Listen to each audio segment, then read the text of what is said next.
Now let's have a detailed look into the Battle of Plassey. I am sure you all must have heard about Battle of Plassey at some time or another. So let's see what it was. So after the death of Alwaradi Khan in 1756, Sirajuddaulah, he became the Nawab of Bengal. So the company became worrisome. They started to worry about the power of Sirajuddaulah. Rather, they wanted a Nawab or a ruler who was a puppet of their hands, who would just do as they ask for, as they request for. They wanted that trade concessions. They needed forgiving trade concessions and other kind of privileges to expand their settlements. So it tried to help one of the Sirajuddaullah's rival to become Nawab. So what did they do? They started playing politics. So they did not want Sirajuddaulah because he was very powerful and he would not favor the East India Company.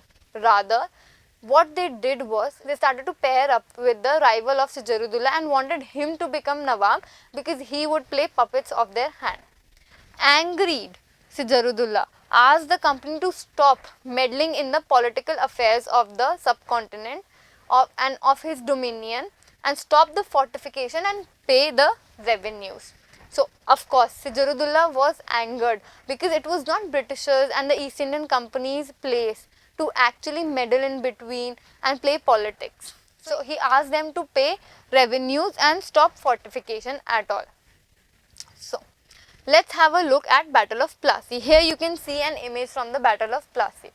When the negotiations they failed, the Nawabs they marched with 30,000 soldiers to the English factory.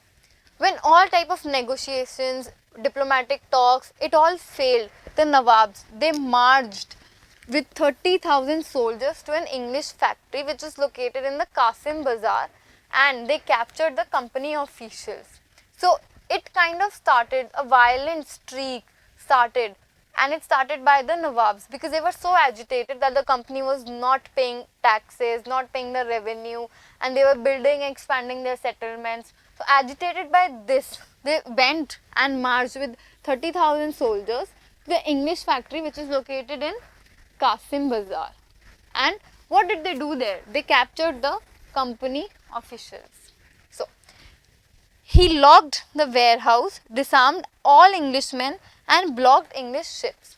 So what happened there was that the warehouse that was locked, okay, Englishmen who were working in the factory, in the warehouse, they all were captured, and the way for the English ships, it was blocked.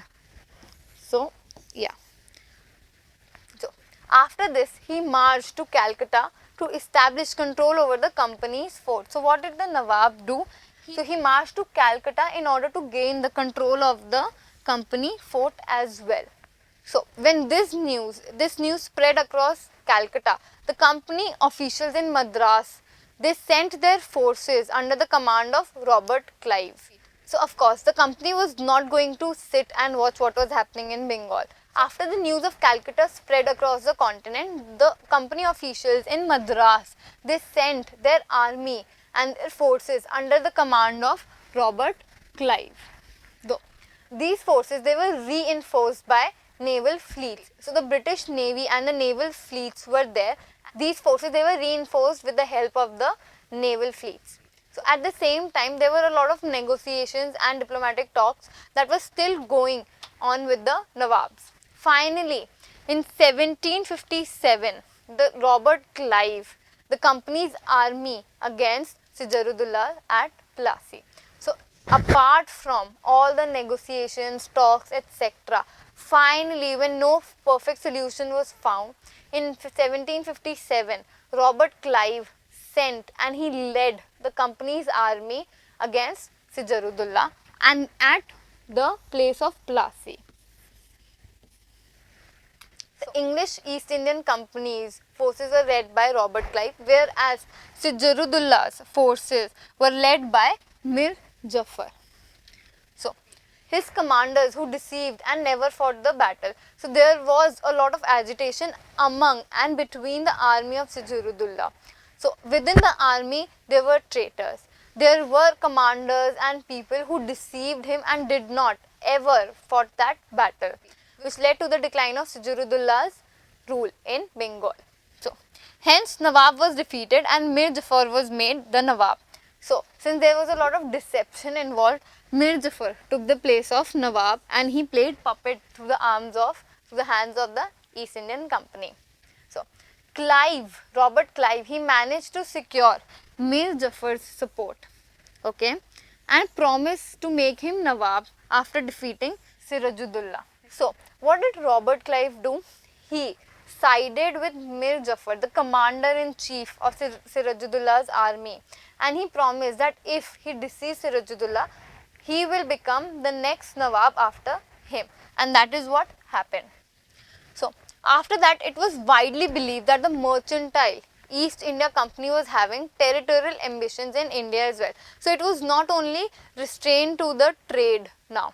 It was also about the territorial ambitions and to capture and colonize India as whole.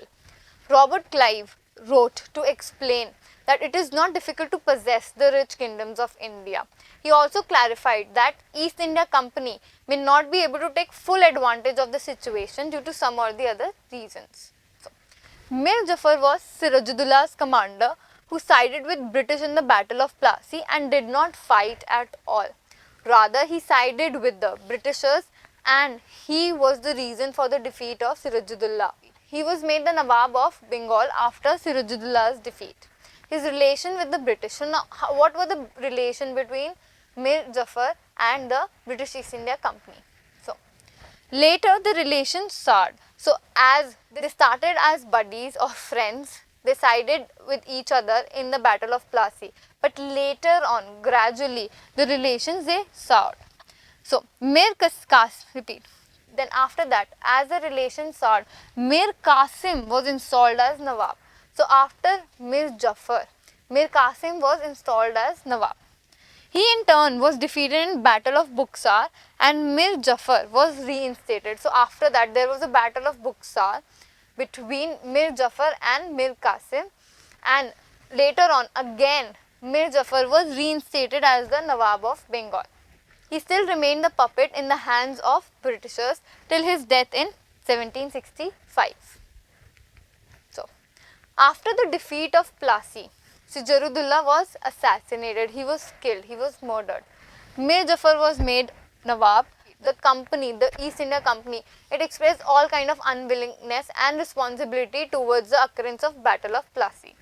Its prime objective was the expansion of trade. So, the prime reason was to expand trade and earn profits. No responsibility for administrative duties was taken up by the company. Now, let's talk about Battle of Buxar. As we studied earlier that there was a battle between Mir Qasim and Mir Jafar who were fighting for being the Nawab of Bengal. So, the Battle of Buxar took place.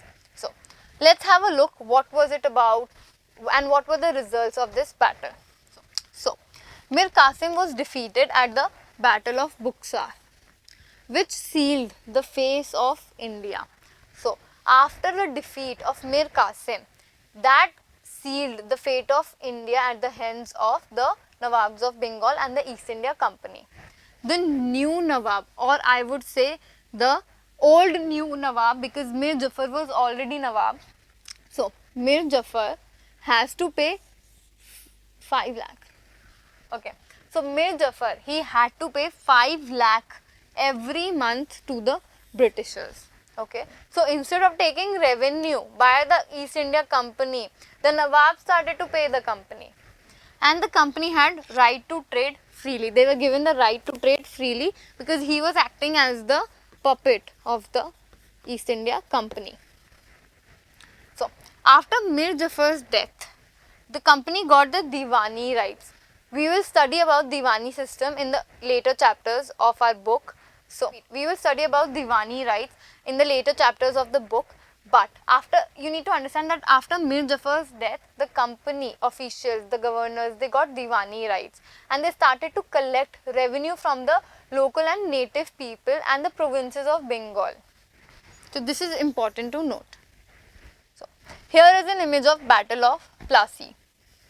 Now, the company, they initially thought that with the help of all the privileges from the local rulers and the rights to free trade, they will be able to expand.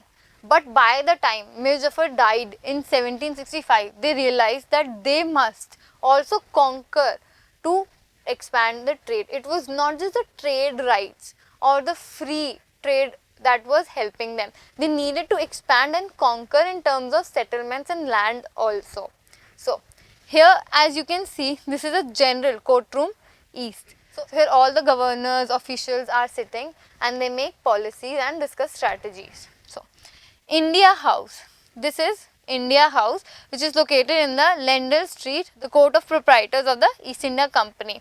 They had their meetings in the East India House on Leadenhall Street in London. It is located in London. So, now after that, the company got Diwani rights. What happened after that? The result of the company getting Diwani rights of Bengal in 1765.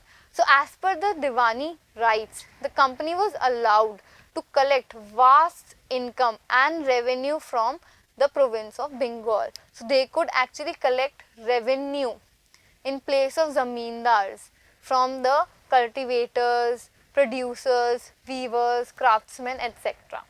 Revenue could now finance their trade, for example, purchase of cotton, spices, silk textiles, etc. It could help in maintaining troops as well, build fortification offices, expanding their settlements, etc.